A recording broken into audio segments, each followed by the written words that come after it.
Welcome to Power Yourself, where we discuss the most important topic in the world, you.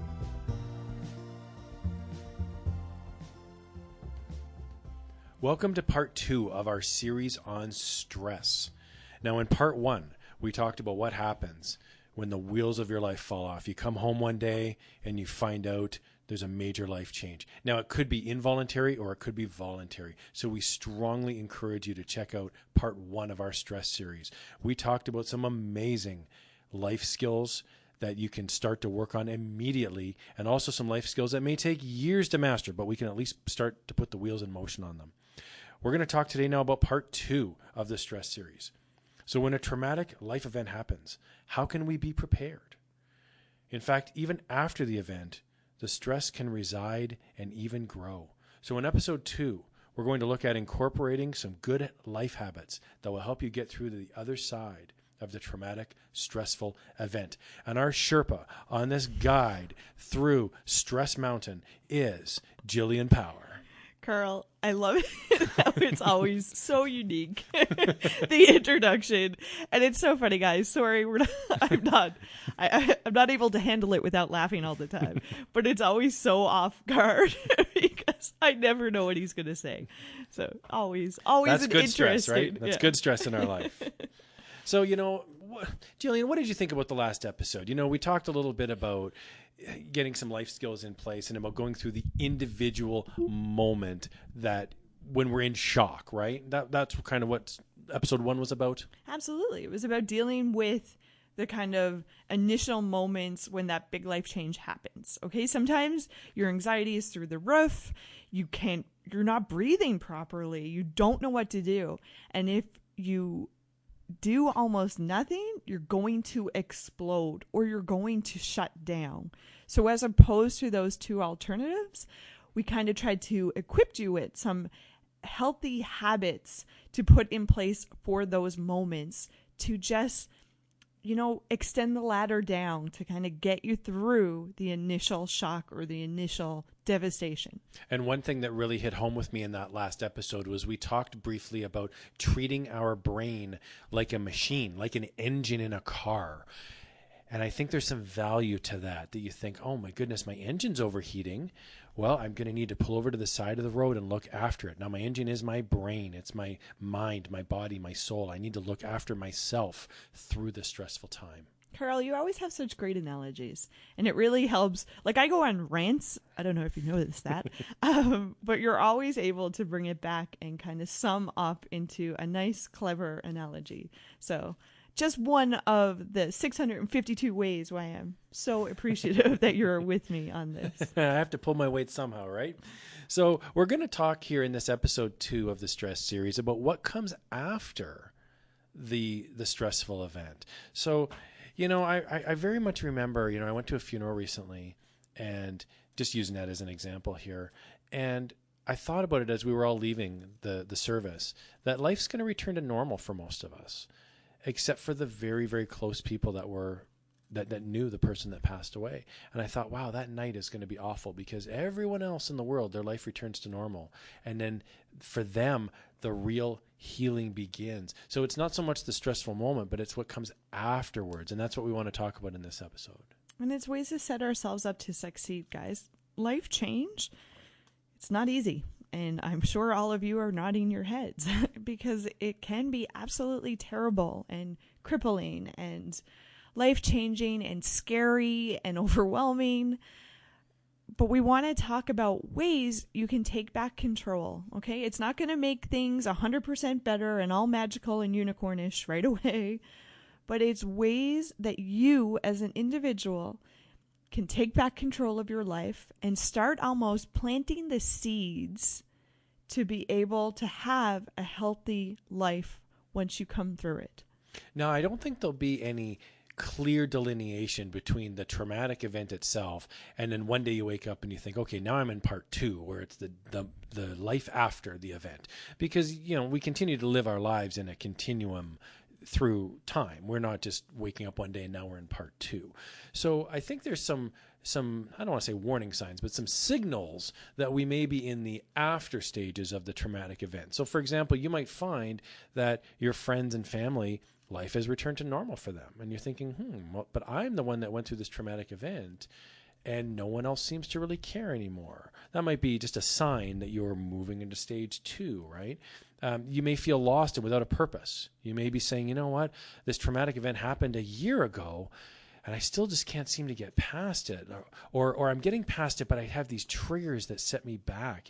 I think post-traumatic stress is so prevalent in our life because instead of us or I guess trying to deal with the event, these triggers will set us off where it stays as part of us. Even it could be weeks, months, years later. And that's the thing. It's almost like a landmine too, right? Things can totally set us off a long time after.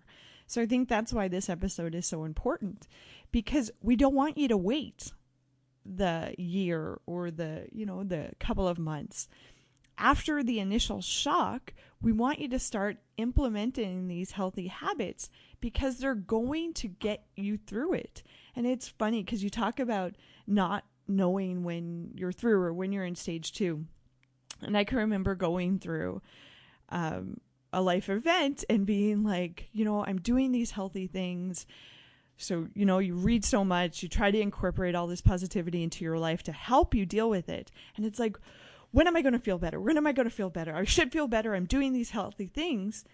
And it's funny because one day you wake up and you're like, oh, I am feeling a lot better. So it's almost like, how can I say it? And I'm sure, Karl, you'll be able to wrap it up nicely to a bow. But no pressure. No pressure there. But it's almost like if you invest and use quality ingredients, I promise you're going to get a better result at the end. I think that's great advice.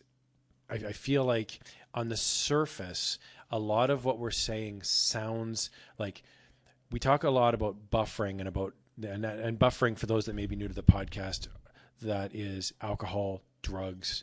It could be avoidance. So maybe you watch a lot of television, maybe you're online on social media, but you're trying to escape the problem. That's buffer. Yeah, disconnecting. Yeah.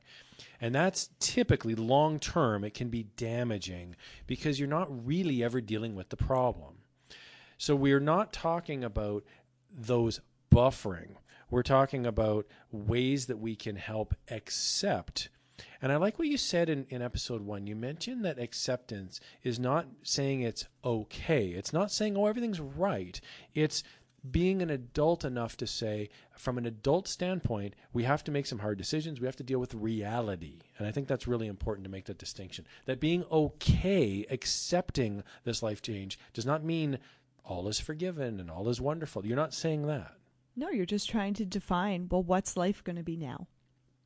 Right. So let's get into some of these good habits that we can utilize. And I think not only are they good habits to use every day of our lives, but they're good habits especially when we are inundated by this stress. Some of these things that we'll talk about 6 mainly, and we've probably had podcasts on some of them, and I'm sure we'll have podcasts on the rest of them.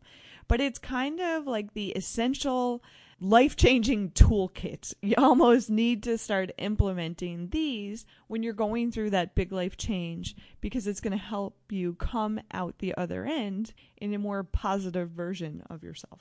So you can imagine if you were a carpenter, a plumber, an electrician, you go into the Home Depot and you say, I'm going to come up with 6 tools for my tool belt. Well, these are 6 tools that Jillian's identified that we can have in our arsenal, so that when life hands us a wrong left turn, we have 6 tools in our tool belt that we can help combat this. We can help accept this, not avoid it, not skirt around it, but go through it in a confident and healthy way. And I love it because it's 6 things that can help set you up for success when you're actually through on the other end.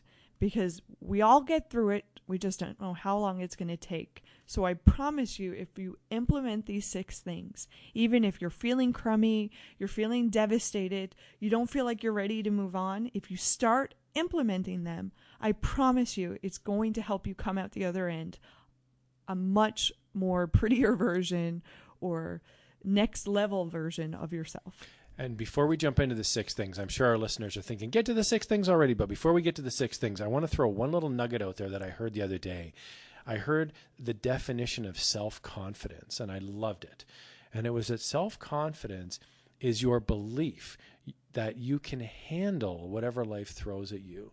So it's not that life is going great all the time. It's that when life is not going great, you have the resiliency to pick yourself up and continue on. And I love that, because I feel like as hard as we might try to avoid negative things happening to us, it's pretty much impossible.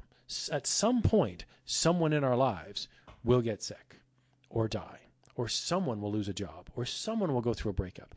And we're lucky in the sense that we have so many friends in our lives. We have such a rich tapestry of life that we are vulnerable to all those elements that could happen.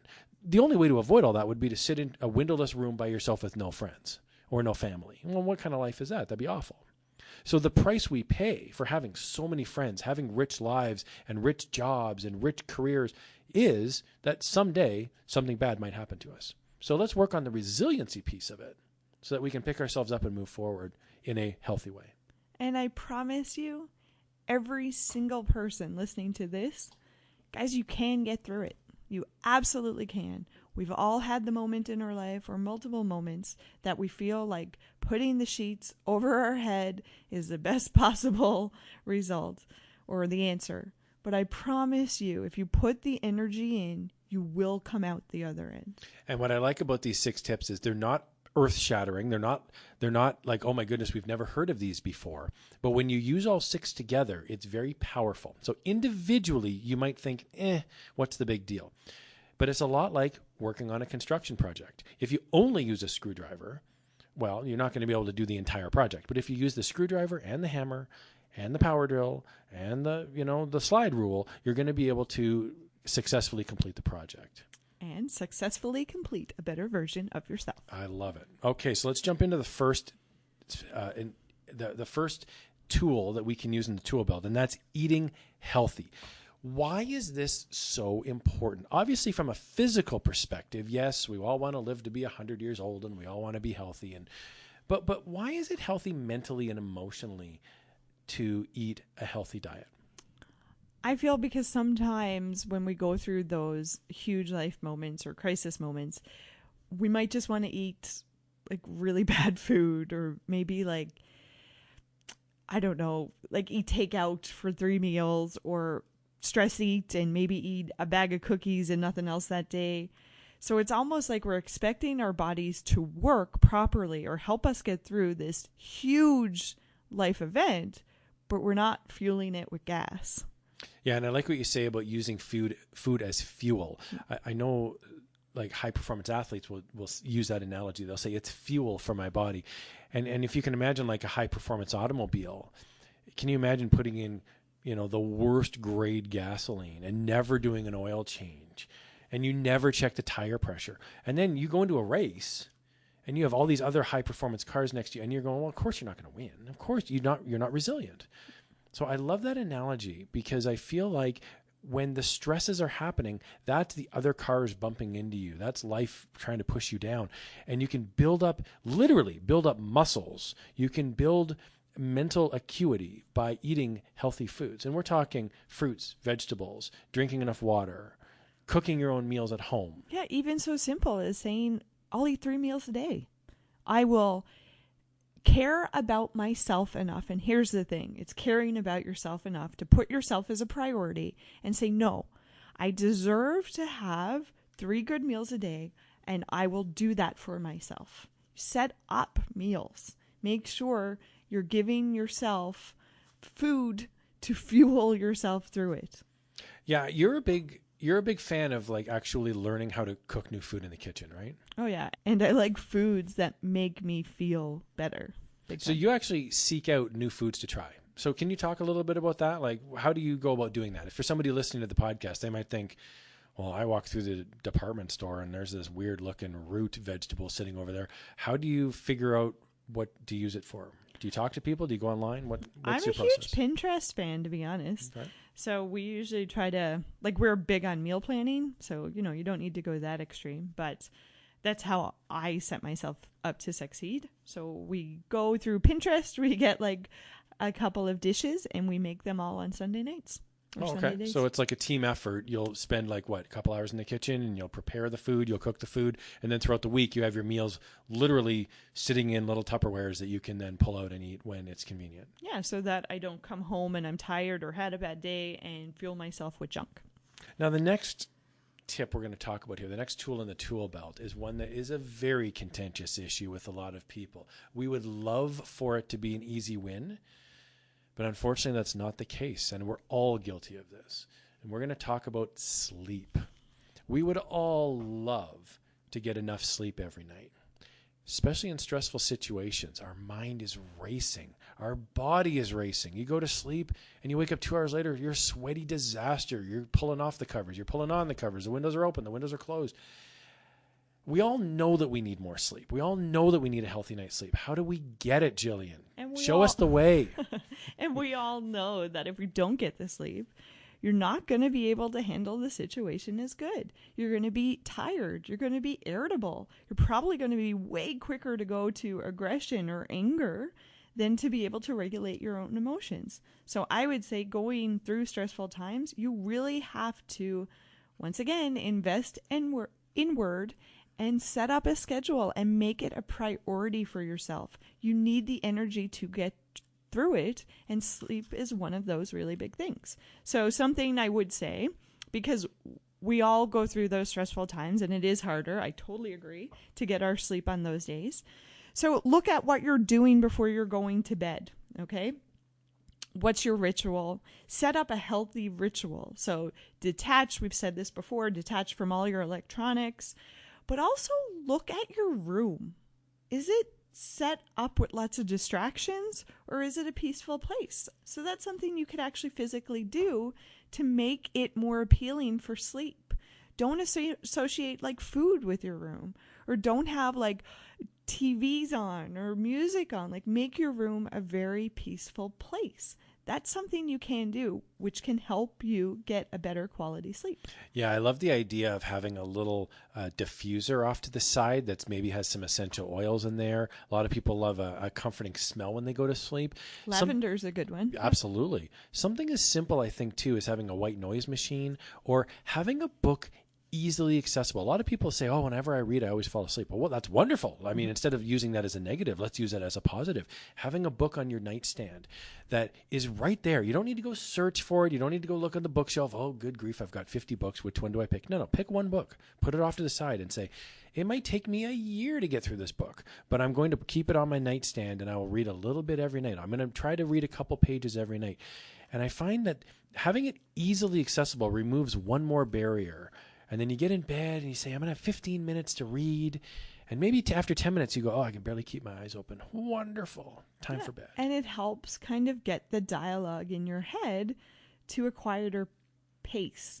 Because if you're reading something, you can't obviously be thinking too much about the future or the past or overanalyzing. So it's an opportunity to kind of disconnect, once again, in a healthy way, to distract yourself enough so you can go to sleep. Now, I do want to bring up an earlier point that Jillian's made, not only in the stress series, but in other podcasts as well, which is the idea of self-awareness. So what this means is, which books do you read that actually make you sleepy? Is it a novel? Could it be a magazine? Some writing is designed to inflame us, to excite us. There could be lots of magazine articles or the news that gets us actually angry or scared. Reading a novel could actually be very scary. If you're reading a horror novel, you're, oh my goodness, now I can't sleep all night. You know, if you read something that is a nonfiction biography, it could be a very comforting book. And you go, oh, this is very interesting, but I'm ready for bed now. So ask yourself, what is it that you're doing when you actually do get sleepy? What are you reading? What are you eating? I know one person, for example, that loves eating white rice, but they always fall asleep 2 hours later. They say, you know what, I could eat it in the middle of the day and I'll have a nap. So if they're having trouble sleeping, their supper, their meal includes white rice. So that 2 hours later, they're ready for bed. I thought, well, that's brilliant.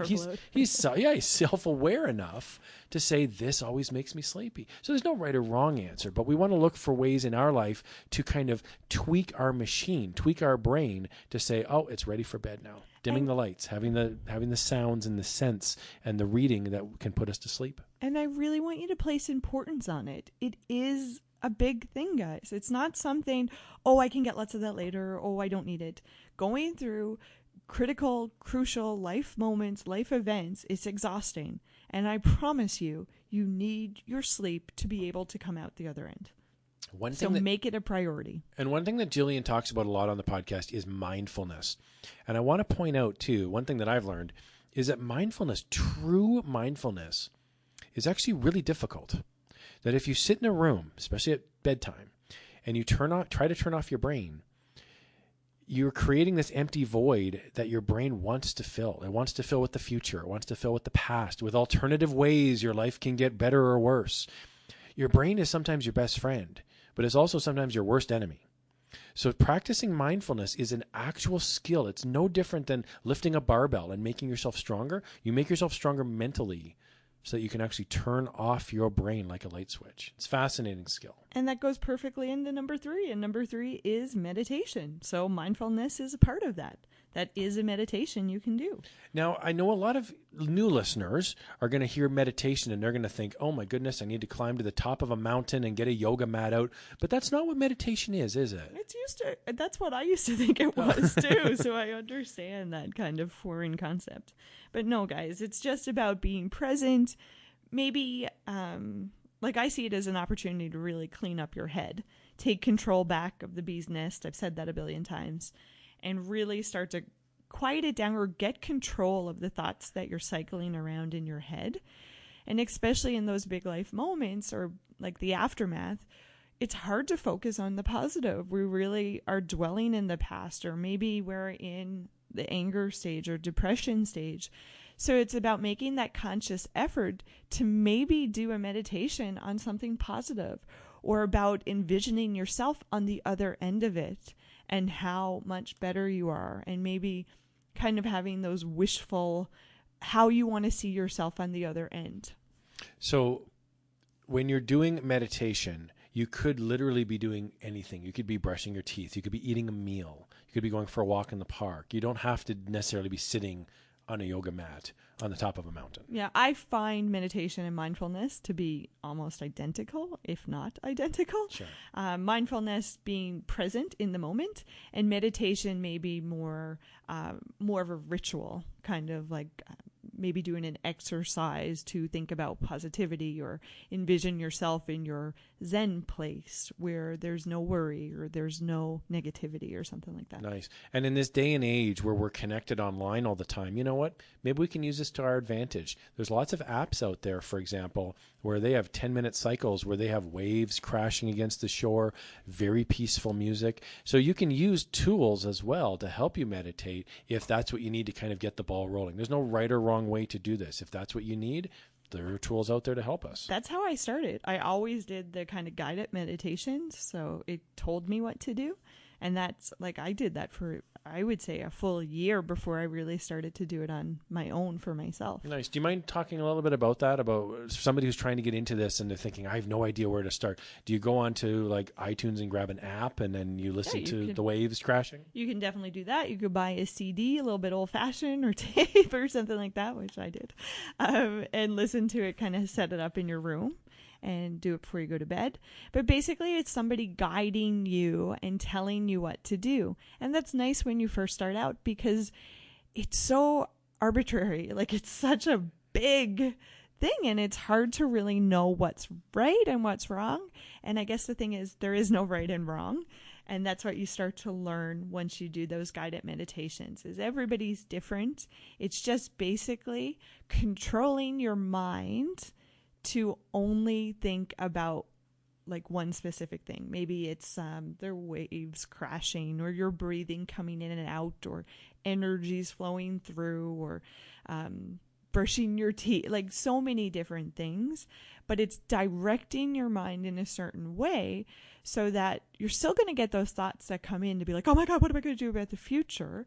But it's like, no, I'm not going to feed into that. I'm acknowledging that it's there. I'm going to let it go out, and I'm going to bring my focus back to the waves or to whatever you're meditating on. And once you realize that, so it's really, guys, once again, I want to say it's not about shutting out your thoughts. It's still acknowledging them because it's going to happen. We're human. We drift off.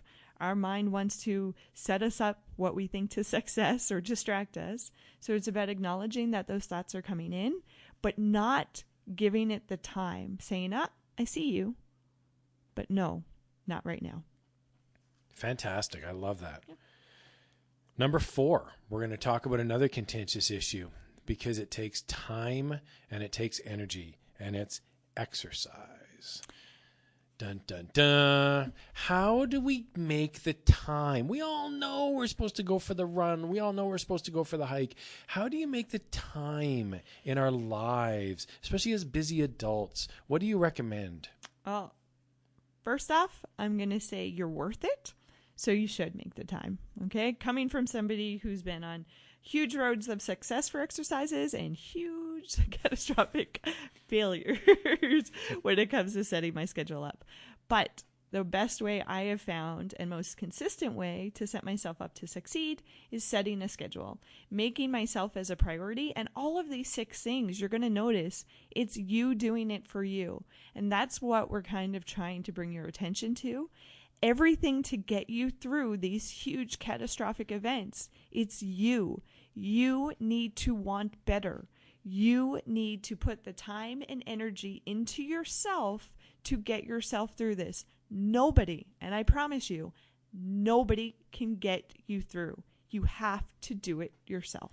And what I love is the idea of merging some of these skills together, merging some of these tools together. So we could take some self-awareness and we could ask ourselves, well, what do we do during the week? We have 7 days in a week. Write it out. Do you go to work? Do you come home? Do you talk with friends? Do you watch TV? Can you incorporate exercise into some of those activities? Maybe you spend an hour on the phone talking to a relative. Maybe you could incorporate that by going for a walk.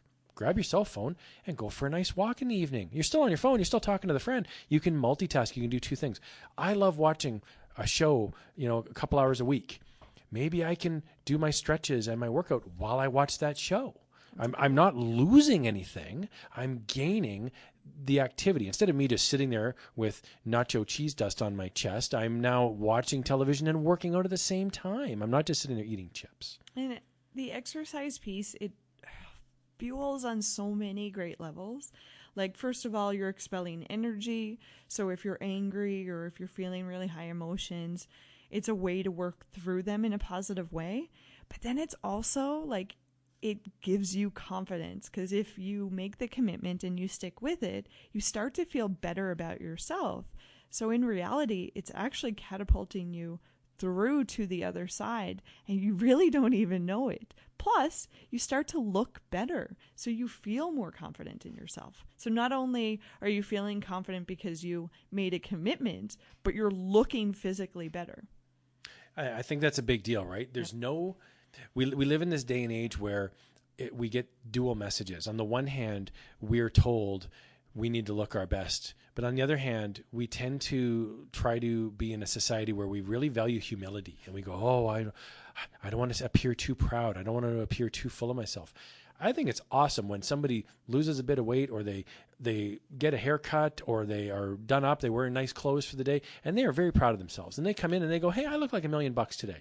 And it's like, that's a great attitude to have. Every day you're worth it to dress your best, take a shower, shave, have some exercise, make yourself physically a priority. But see, and that's such a good thing, because you think about those people and you look at that dialogue in themselves. If they believe it about themselves, I promise you they're going to have the emotions connected with. Let's talk about the 5th topic, which I love this topic. This is going to be a tool for our tool belt, and it's a support system. Now, this is one where I feel like there could be a high variance in quality. So you could have a support system, but it might not be as good as we want. So I think, Jillian, you're going to probably talk about how to get a support system and also how to get a high quality support system. Well, I definitely look at the positive people you want to kind of make a priority for in your life. So I would say, look at your friends and look at your family and your support system, or the people in your life, and kind of see the people who are going to help you get through this the best quality way. Okay, so the people who have those good habits in place, maybe those are the people you're going to spend more time with. Maybe those are the people you might have to reach out to on the bad days just to help give you a little extra support to get through. And I think it's fascinating. You can figure this out kind of in advance. You don't need to wait for a life event to happen. You can actually go to your friends in advance. Next time you're out with your friends, if maybe you have a vacation planned, if you mention that you're going somewhere on vacation, see what their reaction is. I love this. It's a little thought experiment you can do. If you mention you're going on somewhere on vacation, what is their response? Are they excited for you? Do they immediately try to top your story with one of their own? Do they immediately judge you and say, oh my goodness, why would you ever do that? That'll give you a huge indicator, I think, as to what they will be like when the chips are down. You don't just want everyone just agreeing with you all the time, but I think a support system, you want someone who genuinely hears you. They're a good listener, and they support your decision rather than trying to impose their will on you. Yeah, a good thing, too, is looking at how you feel after spending time with somebody. Do you feel exhausted? Do you feel energized? Do you feel like you can conquer the world? Or do you feel like you've just been through the slaughterhouse? So I think that's kind of the filter system I use. And the people who I feel better after being with. Now, want to take a pause here. Nobody else can make you feel anything. But I mean is that if you're with somebody and you're having positive thoughts, you're likely going to feel it to be positive emotions. So it's that I want you to be conscious of. Okay. So it's not saying that other person is giving you the negative thoughts, but maybe if you're going through like a hard life moment or a hard life challenge, maybe you want to really be selected on the people that you're actually spending time with. So maybe there's certain people in your life that you don't have the energy to concentrate on right now. And that's okay, guys. This is your recipe to get you through this huge life change. And it's about knowing, like I love it how you said the quality piece of it. So it's knowing the people who are going to offer that quality and help get you realizing what you need to do to get yourself through. Yeah, I find that friends will often, I'm just wearing a very selfish hat here for 30 seconds, but I feel like friends serve a purpose in your life. And sometimes they serve different purposes. Mm-hmm. Not every friend is going to be a great support system if the chips are down. Some friends are really fun to do things with. Some friends, it's kind of all about them and you're there to support them. And that's okay too. Sometimes the friends are all about you and they're there to support you. You might have a mutual interest. You might have a friend that's once work has ended, you never see them again. Or once you move away, you lose connections. There's no right or wrong friends, but you want to find those friends in your life that when the chips are down, you do feel comfortable to talk to them about it. Now, you might not have those friends, and that's okay too. So there's other support systems in place. You could go to a professional, for example. There's no shame in going to a counselor. We talked about this in an earlier episode, that if someone's going through a mental life struggle, sometimes there's a stigma, I go to a therapist. But there's no stigma if you injure yourself physically and go to a doctor. Well, what's the difference? If I hurt my arm, I go to the hospital. I'm not ashamed of that. I hurt my arm. If I hurt myself mentally or emotionally, or if someone hurt me mentally or emotionally, there's no shame in going to a therapist and saying, hey, I need some help. I need a support system in place. I love it. And there are people who do it. Like we had Fleur on in an earlier episode. And it's somebody on your side to help give you the tools. So, Karl, I love it that you brought that in. Because if you don't feel you have that support system, which not all of us have, and sometimes in our life, we're kind of going through a clean house and picking up new friends or changing or whatever. But those professionals are always there. So nobody is ever alone. And a professional is not just a handy backup plan if you have no friends. A professional can actually be even more valuable in some ways because they have a professional detachment. Sometimes you might be talking with a friend and they might say, oh, I know what you mean. I hate that person too. Well, a professional is not going to say that because they don't know any of the players involved. So they might give you a fresh perspective and say, well, have you thought about this? Have you thought about that? So that can be really valuable feedback, having a dispassionate third-party person come in and say, hold on here, factually, let's look at what's happening. Their whole job is to listen to you and give you tools. That's a win. Absolutely. Now, there's other support systems as well that aren't even people. You could go to the library and grab books. You can go on Amazon and buy a book. You could listen to this podcast. You can listen to other podcasts. One thing I love that Jillian and I do is on the off week when there's not a podcast, we're posting on a Facebook page a helpful tip or a helpful trick. It could be a podcast. It could be a picture. It could be an article that we saw online. And the idea is that there's lots of support out there, even if they're not people. Could be books, podcasts. Which are totally going into 6. So it's looking at those kind of healthy hobbies. So you nailed it, Karl. Could totally be going to the library. Or it could be reading, or maybe volunteering, or maybe painting or cleaning. Cleaning's a very therapeutic thing, especially going through a huge life change. Something so simple as cleaning up your room allows you to feel control. And then once you're in that room, it's actually clean and it's less chaotic. You feel more organized. It's a simple way to take back control. But yeah, lots of healthy hobbies you can kind of put into place. I love the idea of volunteering. I think volunteering is like the best kept secret on the planet because it looks like we're giving and giving, but boy, we're getting so much as well. It's such a, I almost want to say it's like a scam because it's like nobody knows how much I'm getting out of this. I look like such a hero to give my time, but I'm getting so much of it as well. Isn't that so funny? Like I always think about that they're like, oh my God, you did so good. I'm like, should I tell them I got way more out of that than I probably gave? Like it can be a really, really positive inward thing to just investing in other people, helping somebody and making it so random too. Like anybody struggling, like I've ran into a couple of people maybe struggling during just a typical day and taking the time to help be there for them or help, maybe it's bring the groceries to the car or do some simple little errand to make their life easier. Wow. Isn't that a positive way to kind of invest in yourself and help somebody out at the same time? And again, we live in a day and age where we're so connected. There's nothing wrong with literally typing into Google local charities in need and reaching out to them, emailing them. You can go to the local animal shelter and you can spend an hour a week just petting stray animals, helping them. Think about that. Right there. There's just even, yes, you're helping them, but oh my goodness, are they ever helping you? It's amazing. There's so many things you can do, guys. And that's the thing. It's the whole thing about all the podcasts and the stress episode. It's you can take control. You just need to put the time and energy into doing those positive things. And that becomes the dialogue in your head. That becomes the dominant feeling in your life.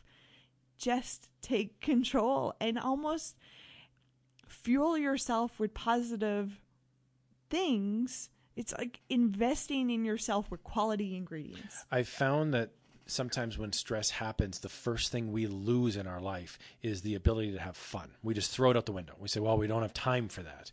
And I would argue that's one of the most important things to make time for. The idea of sitting down for half an hour and drawing or writing or painting. Painting's a big one with people. Beautiful. People love to paint. And they're not selling their paintings. They're not hanging up their paintings. It's the act of creation, the act of creating something and making it real. To sit back and look at a book you've written or to look at a painting or a drawing that you've made, it was originally in your mind and now it exists in the real world. It is such a transformative moment in someone's life. And I'm very lucky, and I know this is going to sound like a bit of a humble brag. I've written a few books in my life. And to hold a book in your hand that's 300, 400 pages, that was nothing, and now it's something. It's an amazing feeling. And it's the same if you're drawing or if you're volunteering. You get that thank you letter, or you just walk out of the volunteer place and you go, I made a difference in somebody's life. And even if they'll never know, boy, that is a powerful, powerful change in the world. And it's something you can do. You can put the energy into those things. So the 6 things we talked about, healthy eating, sleep, exercise, meditation, support system, and healthy hobbies. Awesome. Thanks for saving me there. But those are all things. And we wanted to just give you 6 quick wins that you can start incorporating in your life during these huge life changes, or, life is totally unraveled. That's your foundation. That's quality ingredients that you can consciously put the effort in to using to help you transition to a better version of you. It's very similar, with the tools in the tool belt. We all know those people that maybe they own a house, and if the dishwasher breaks, they have no idea what to do. And we know those people that when the dishwasher breaks, they have a whole garage full of tools, and they say, hey, it's not a big deal. I'm going to fix it. Let's be that house that has those garage full of tools. We have 6 awesome tools today. Thank you, Jillian. We encourage you to go online to our social media, and we would love it if you go onto iTunes and leave a review for our podcast. And we would also love it if you go on Facebook and leave a comment. You can like us. You can follow us on Facebook. It means the world to us when we receive feedback about the work that we're doing here on this podcast. So thank you so much for listening today. We really want to encourage you to take some time out of your day. We're asking for 5 minutes to go online, go into iTunes, and leave a review of this podcast. It would mean the world to us. It really helps us when you're searching for a podcast. The reviews are very valuable. And if you could go onto Facebook, like us, follow us, get involved, ask a question. We love the idea of getting feedback about the job that we're doing. Maybe you have a question. Maybe you have a comment. We really want to encourage you to get involved. It means the world to us. So we hope you enjoyed the second episode of our 3-part series on stress. Now, coming up next, we're going to have part 3, and I'm really excited about this. I know, Jillian, you are too. We're going to be interviewing a person that's gone through a stressful situation, and we're going to ask him about the tools he used to get through it. It's going to be a fascinating conversation. I can't wait. So again, thank you so much for listening. I'm Karl. I'm Jillian. And we will talk to you next time. Thank you so much.